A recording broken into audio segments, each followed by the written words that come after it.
I was always interested in the question of how can we make things that are invisible, visible? How can we create new realities, since we're going to be creating a reality with whomever we point the camera at? What reality can we create that will reveal a truth that was previously invisible and make it visible? So then I'm filming for 40, 50 perpetrators, all of whom are sort of falling over themselves to dramatize to take me to the places they killed, to show me what it was like, and to make it as realistic as possible. Because for them, they've never really seen documentary films. They haven't seen Shoah. They haven't seen any serious documentaries apart from the news, if that counts. But they certainly have seen a lot of movies. They love American movies, especially the killers in Maidan, who are recruited from these movie theater gangsters by the army. So they have a very strong sense of what a movie is. And I came to understand that they were trying to shoot a movie somehow.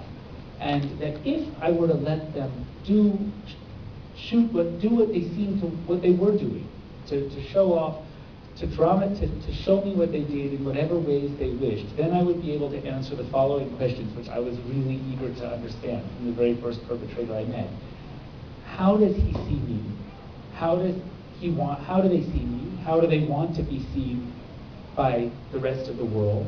And how do they really see themselves? These are questions of the imagination. And I understood if I let them dramatize what they did in whatever ways they wished, then I would have created the conditions for a documentary of the imagination rather than a documentary of their everyday lives. So that's where I was coming from.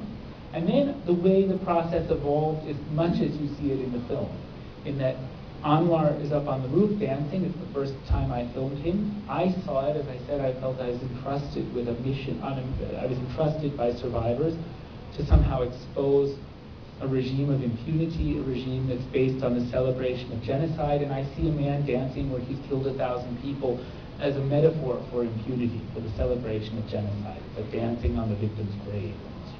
But I think I wasn't seeing what was really going on there.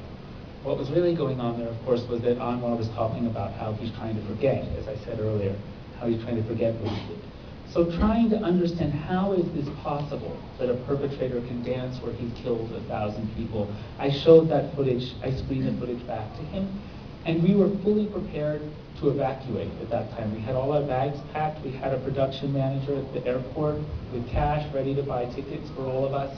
The moment that we clicked send on an SMS, because we thought Anwar would look at the footage and realize it makes him look bad and call the police or the military, and we would be in trouble, and we had to get out of there. So we screened the footage. As you remember, maybe when Anwar was watching the first scene of himself on the roof, he looks disturbed. He looks really disturbed. And I think he is really disturbed. And yet, I don't think he can acknowledge that he's disturbed yet. Because were he to acknowledge that he's disturbed, it's tantamount to acknowledging that what he's done was wrong. It's either he has to say, you've made me look bad and I didn't do this, but that's not possible with that particular scene. Or he has to say, this makes me look bad because it is bad. And I don't think Anwar can cope with that. I don't think he has the strength to get up every morning and look himself in the mirror, particularly at that point in his journey, and say this was wrong. So he does feel disturbed, I think, but what does he do with that disturbed feeling? He displaces it. And this is what I was talking about sort of trying to tame or contain kind of trauma and terror with symbolic representations. What does he do? He says, I need to change my trousers. I never would have worn white pants back then. I look like I'm dressed for a picnic. And from there begins, at that moment, I knew we were fine. I knew we weren't going to have to go to the airport the moment he said that. And that began a 5-year journey, really, through scene after scene after scene, where he's trying to contain and then contain and then contain, as I was saying earlier, until finally somehow he was ready or felt, or the filmmaking space created a safe enough space for him where unconsciously, because I don't think it's conscious, whatever demons are trying to get out of him on that roof at the end are at the surface and start jumping out. And I would say, sort of in general, you can I think Anwar has this hope that he can make a beautiful family movie about mass killing, as he says, with plenty of humor and so forth.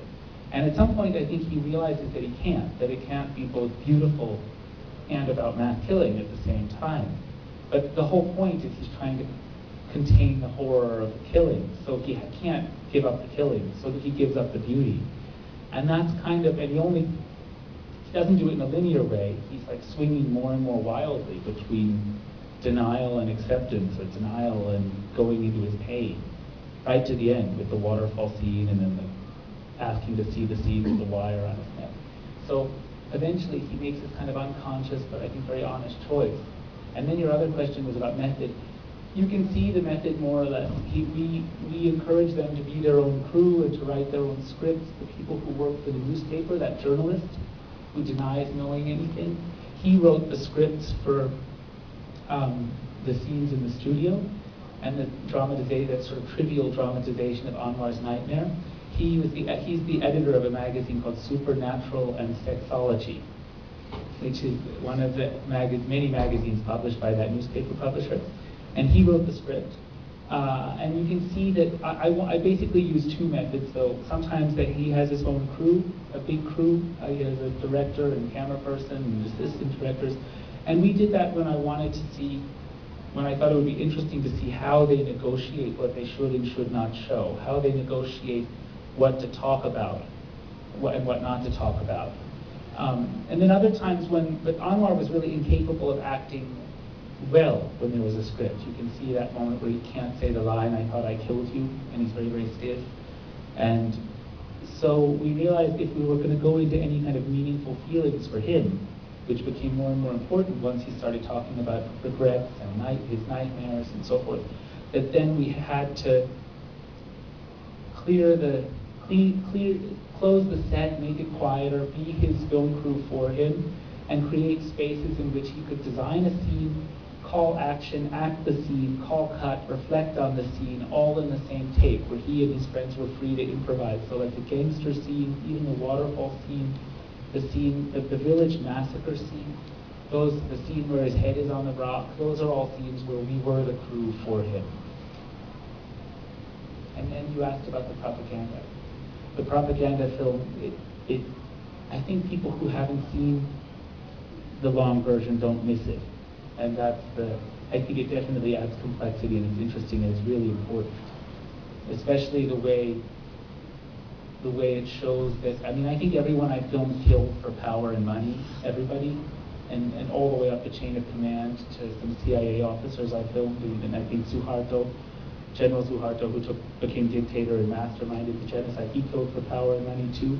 But once you kill, you need a reason, you need an excuse, and the government provides that excuse with propaganda. And you very quickly, as a killer, become addicted to that excuse. Just as Adi says in the film, kill, it's fine. It's the worst thing you can do, but do it if the money's good, but then you need an excuse. And so there's that wonderful moment, but it just didn't fit.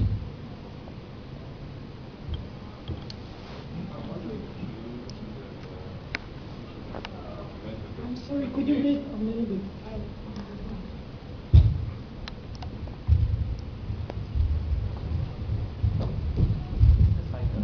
This issue that you mentioned about documentary of imagination and documentary of reality, did you not actually create the documentary of imagination by tricking these people, by pretending that you are actually their friend, their friend? You were actually not. So did you take away part of the credibility of the whole idea behind? No, I don't. I think that in fact, I think that it's much more complicated than that. If you look at the three main characters in the film and ask simply how and why they participate, I think that, as I said, Anwar I don't think is actually out to glorify what he did. And Anwar is out from the very beginning to somehow work through his pain. I think he has a much bigger project than just trying to look like a hero. I think that's what I believe. And very early in the film, he understands that he's not going to look like a hero.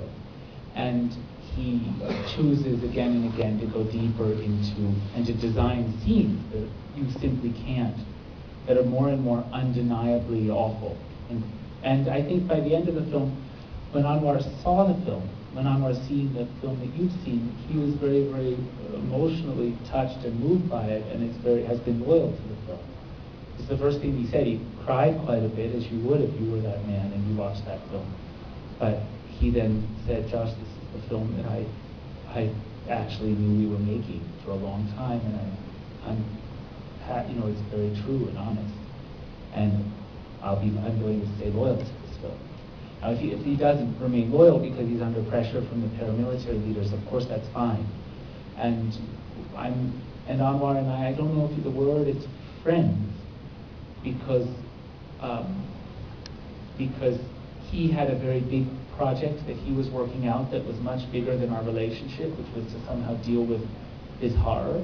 And I had a very big project, which would be the project of an investigative journalist at first, which was to break a 47-year silence on a regime that has come to power and remains in power, come to power through a genocide, remains in power through, in part, the celebration of genocide and a total impunity around corruption and the use of gangsters in politics. We had much bigger projects than you would have in a friendship. But I think we both care for each other a lot, and I didn't pretend to care for him. I do care for him. He and I are in touch, I don't know, every couple weeks at length, and I care a very great deal for him. If you look at the other two main characters, it's simpler. Herman comes into the film, I think, not trying to be a hero, but to show off how scary they were, because as a gangster, fear is his capital. That's how he's able to go around the markets and collect money, because people are afraid of him. And I think along the way, though, he discovered acting, and he discovered an actor's loyalty to the truth. And whenever Anwar, as I think you can see in the film, sort of pulling back, Herman's sort of holding Anwar's hand or sometimes grabbing him by the head and pushing his faith in the truth. And I think Herman loves the film. Herman's a difficult guy a little bit, but I like Herman. I mean, I care for Herman too. Adi, the third main character, comes into the film actually saying everything that after 7 years of filming, or 6 years of filming in Indonesia when I met him, I was dying for someone to say, and I couldn't believe a perpetrator was saying it, that the killings were wrong, that the government should apologize, and that the Communist Party was perfectly legal, that there was no reason for them to be killed. And I was astounded that he said that. That's what he says when he comes into the film. I brought him together with Anwar, thinking that ready for the film to go in a totally different direction based on Anwar hearing this from his old best friend. And he tells those things to Anwar while they're fishing, but those are threatening statements to Anwar, because Anwar Anwar still needs the propaganda, as he says. He says, this film, the propaganda film, is the one thing that makes me feel less guilty. Anwar needs it. And so he responds by saying, yeah, but hold on, I have these nightmares. And I think that's threatening to Adi. This is just my theory, I'm not a psychologist. But that's threatening to Adi, and Adi then says, oh, you should just go to a neurologist. Your nightmares are just a nerve disturbance. Because for Adi, his old best friend's genuine trauma is threatening. Adi uses intellectual tricks to be able to deal with this. And Adi becomes more and more hypocritical, and he and I become more and more confrontational until he sees exactly what the film will do. He says the film will turn everything around 180 degrees, and it'll show what everybody already knows, he says, namely that the propaganda is a lie and that we were the bad ones. And by the end of the film, he and I are openly hostile. And then it's true. I think that as Anwar recruited the top political leaders who appear in little cameos in the film, I think they don't know what they're getting themselves into. I think they don't really care because they're so powerful and they're so violent that they think no one would ever dare to do this to them. And I think that maybe I was foolish to do so. There's a lot of people from Indonesia saying, Josh, you're in danger and you need a security guard and so on. So they were tricked, yes, those top leaders. But there I think I've done absolutely the right thing. And I don't think the whole method depends on that. Very little cameo observational scenes along the way.